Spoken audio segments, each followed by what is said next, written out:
Hey, it's Ray here in the UK, and it's Saturday, and unfortunately it's grey. Yep, it's raining here. Of course, it's that time of year, but we've had incredible weather. But that's not what I'm here to talk to you about. I'm here because it is November. Actually, it's Movember.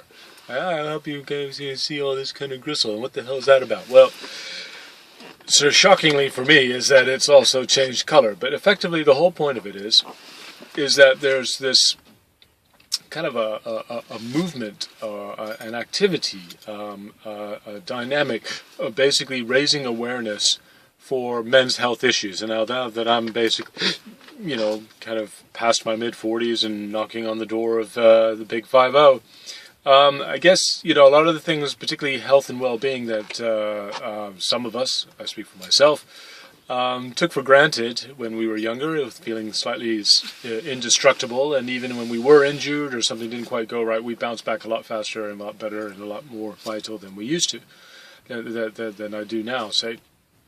I seem to pick up injuries a little bit more easily. It's partly due to the fact that I'm still wanting to go out and be gung-ho and do things, and I'm not really, the body has changed. However, what it has done is it's really made me kind of go back to the things that I knew and did at different times of my lives, and particularly for health and well-being. There were days when I was, vegetarian. There were days where I was a lot more active. I rode my bicycle every single day, rain or shine or snow, and ice even. There were days where I had a little bit more of a personal kind of discipline practice of, say, yoga, even meditation, and so on and so forth. And then, to the excuses of and the irresponsibility and the lack of discipline would come in. Sometimes you get a bit slack. Well, I'm feeling better now. I'm feeling good. I'm feeling vital. I could miss a day here and there, and then or maybe busyness, or God forbid, the job, work gets in the way, and you come back thinking that one needs to just plop and veg in front of the telly or TV, as they say, or do something else of basically just vegetative state, when in fact that would sap the energy, but at the time, because of exhaustion from physical work or whatever, or mental work, there's that kind of illusion that, in fact, plopping on one's backside is really the way to go. Now, it's not to say that rest is not important, as we all know. It seems like I'm stating the obvious here, but you'd be surprised in the modern day life that how all these things that are seemingly so obvious and things that we would normally think are things to go on. There are many of us caught up in this lifestyle that would, and I'm not saying I've ever really kind of gone for it, but would go to the doc or the GP, as they call them in the UK, and unless they were told to do something, or they were scared into it because of some test result, or something to that effect, is they tend to not do it. We just happen to be, kind of this mindset, it seems, and I think that goes all the way back to our education, that we basically, we may have this whole thing about I was a bit rebellious, but there's still these authority figures that we tend to think that they bestow their knowledge upon us, and they're so much more learned than us, when in fact I often found myself in conflict, not because of conflict in the sense because I wanted to have a problem, but conflict because I didn't agree. I was challenged by the fact that often so-called healthcare workers didn't really know what the hell they were talking about, but were just merely babbling off by what they had read in a textbook, didn't have their own experience, and were applying models that to everyone, where one model does not fit all. And so forth and so on. So the only thing that really, the singular focus that I want to bring to you today is that basically this whole thing of Movember. My daughter said it very, very eloquently, as kids will do, that basically she says, well, what the hell has a mustache got to do with, men's health and making it better? Good point. It's really, it's a talking point, is people will kind of see it and they go, oh my God, what are you doing? I mean, I think generally speaking in British society or modern day society, culturally, beards and mustaches are kind of a thing, they kind of come through phases and trends. I come and go with them. I mean, I used to have super long hair. I used to drive a motorcycle. I used to do all kinds of things. I mean, I've had many phases of my life doing many different things. And this one, I'm not really more for the mustache. I'm kind of more into the goatee look, and that's just me. Of course, the kids hate it when I give them a midnight kiss. So, it's more a case of raising the awareness of men's health issues. Now, as a man, that's really important to me. As a middle-aged man, that's even more important to me because obviously the body's changing. But as a societal thing, I think it's also really important because I don't think we're really geared for it. I don't think, if you look at our education and when you look at the outcomes, unless you're kind of a sports or athletic or physical kind of, active or nut or even fanatic, you just look at the level of increase of obesity across the planet, but namely in countries that are affluent. And it's not because they have so much fantastic food that they're eating. It's just that they're eating a lot of crap and they're not necessarily doing anything that's particularly active other than doing video games or getting on their computers or watching TV and so on. I mean, they're not.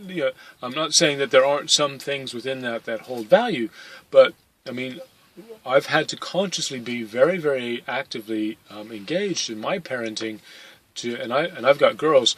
Get into reading and also have those physical hobbies and get those interests up and get those things going, because I find that from my own experience of having kind of been a little bit of gone through the phases of misspent youth, as much as I was curious and often active and doing a lot of things, I wasn't necessarily nurturing those things that would then better me or improve things for me later in life and preparing and laying down the groundwork. Now, as a youngster, maybe there was, maybe a different level of guidance would have been appropriate, but it's not to pass the buck, because at the end of the day, the responsibility is mine. Decisions I made are mine. Maturity as time goes on, hopefully that comes into it, and you have a bit more wherewithal and understanding and awareness that one develops as one grows up to make good decisions. But I think if you're not laying down those good foundations as youngsters, but also in continuing to maintain those foundations, the whole thing can crumble. And, I grew up in a single-parent home, not necessarily by choice, not because my family broke up, not because of anything. My mom died. And this isn't a violin story. It's more a case of that, would I have liked to have her around? You bet. There's no question. But this is what I know. But having lived and been around, and now in a family that has both parents' presence and having faced the challenges of parenting and the challenges of having a family and the challenges of being, a single man to becoming a family man and growing up, and all these things that basically pull on us in a modern day life, but also what's going on around us within our communities and our societies. And globally, I mean, just look at the values that are put out there of what it is that one has to, I mean, this kind of the extended hunter-gatherer notion of that we have to go out and collect and then bring back for the family is effectively, that's similar to what the job is you leave the home and off you go. But nowadays you also have the professional and actively engaged mother. And how do you strike a balance in that? So if you yourself as a man and the father are not vital and therefore not clear of mind, body, and spirit, it's very, very difficult to step up and to step up fully and to have one's vitality. Because when I've suffered from injury in the past, for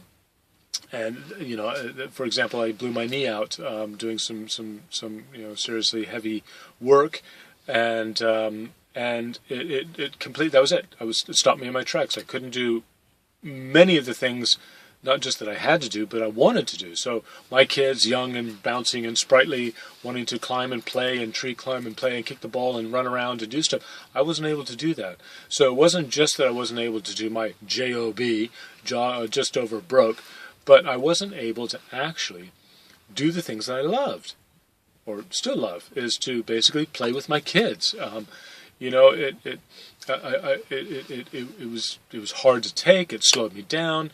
It didn't do much. I had to find alternative ways with which to keep my health up, keep my well-being up, keep my clarity of focus. And it's been challenging because we take so much for granted, and until you have an injury, do you realize, whoa, that's really important. So this is really about not just about external health and so on. This is also about internal health. And unfortunately nowadays we have an increase in the word that seems to be a generic phrase for many things of cancer. Now we all know that there are ways that one can have an alternative lifestyle or the lifestyle that would have more prevention of that. I think the reason, again, the modern day life is that it seems to kind of,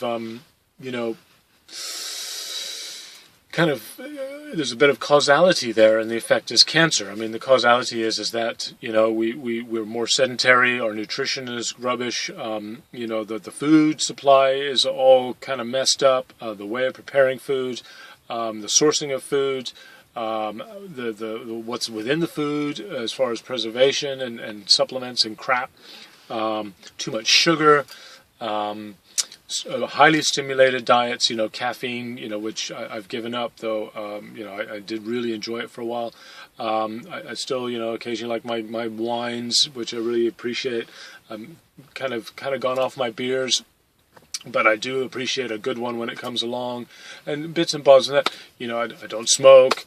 Though when I was younger I did, as a kind of a bit of a rebellion, but I've been there, done that, not really my bag, and plus it saves a shitload of money nowadays.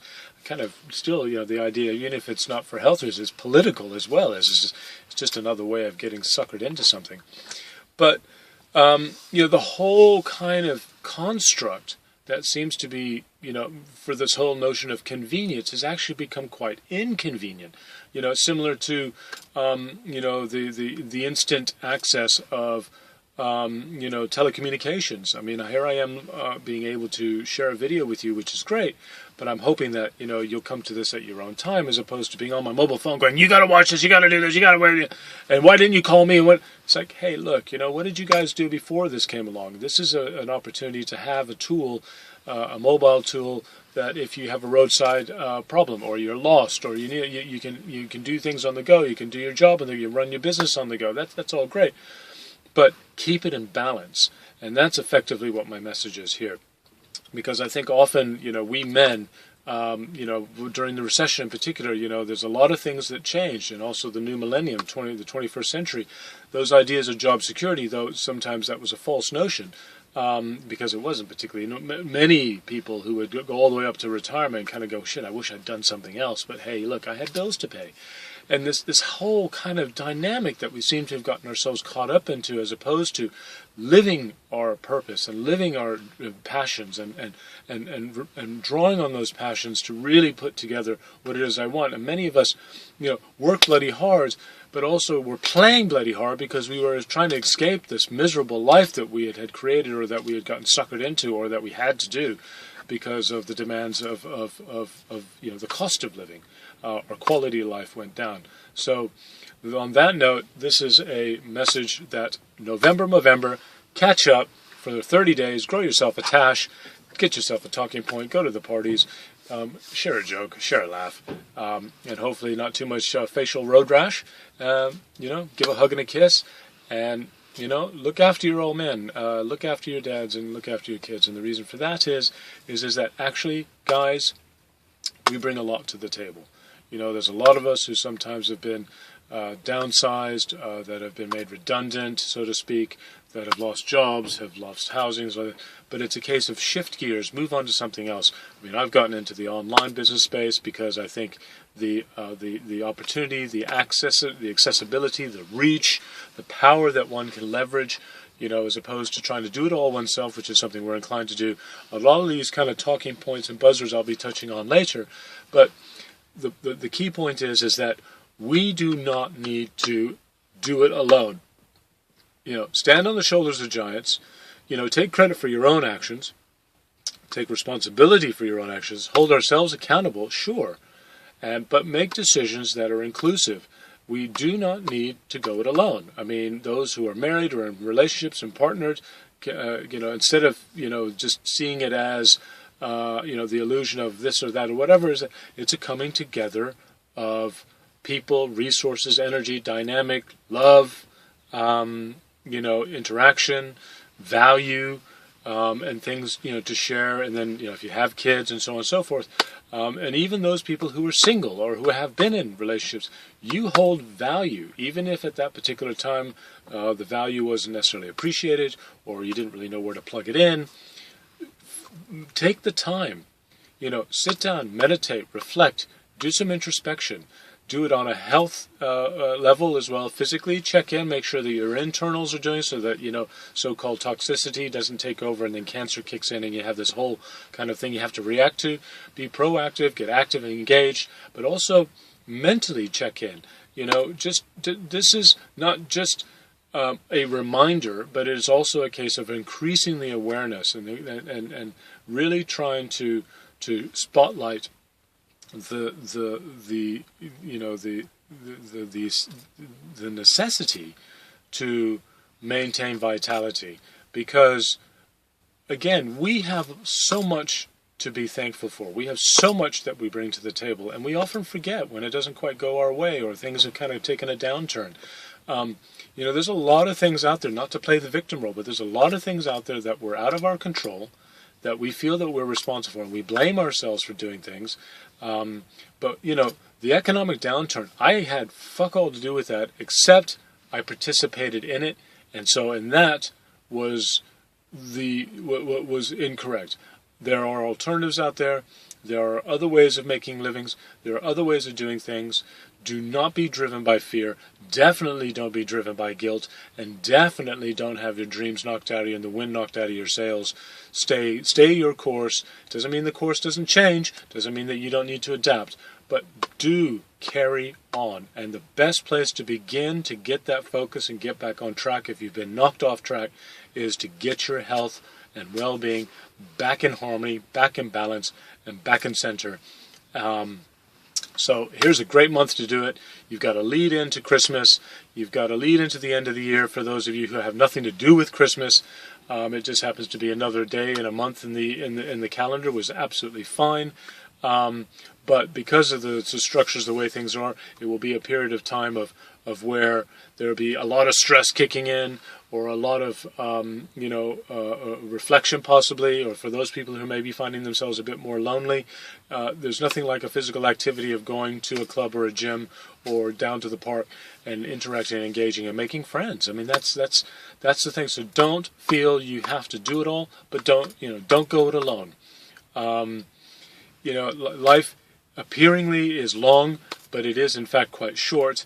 And please, for your sake and for everybody else of those around you, do not get at the end of that journey and look back with a life filled with regret. Build a legacy, and if anything, prove it to yourself and make yourself proud. And on that note, I'm with you there. You're not alone. I believe in you. I appreciate you. And I know there are fantastic amounts of people out there who do appreciate you.